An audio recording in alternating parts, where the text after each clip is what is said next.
Everyone remembers their first school photograph. The stiff uniforms, the fake smiles, the photographer saying, "Don't blink." Most people forget it after a few years. I never did, because in mine, someone was missing. Her name was Mira. She joined our class halfway through the year, quiet and calm, like she'd always been there, even though none of us remembered meeting her before. She sat beside me, shared her pencils, and laughed softly at jokes no one else found funny. She wasn't strange, she was just easy to overlook. Until photo day. We stood in rows in the courtyard. Sunlight poured over us, warm and bright. Mira stood to my right. I remember because her sleeve brushed mine when the photographer counted down. 3, 2, 1. Flash. We scattered afterward, running back to class, arguing about who blinked. The printed photos came the next morning. Everyone gathered around my desk when I opened mine. At first, I thought they were joking. "Nice editing," someone laughed. But they weren't joking. I looked down.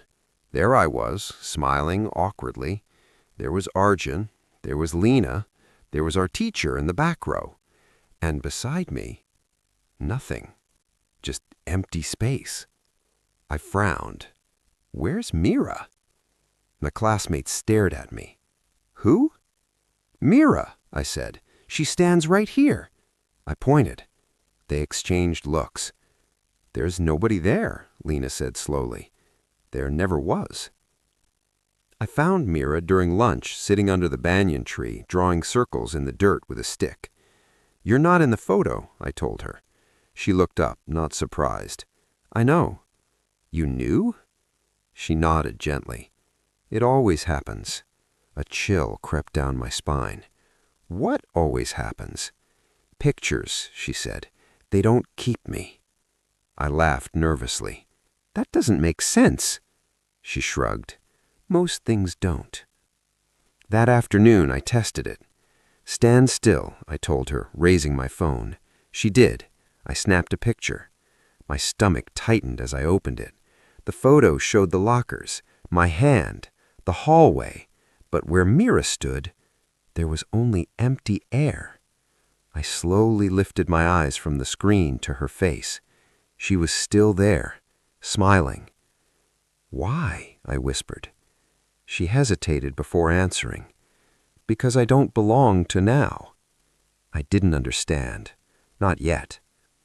That night, I searched the school archives online. Old photos, old records, old newsletters. I wasn't even sure what I was looking for. Until I saw her. A black and white class picture from decades ago.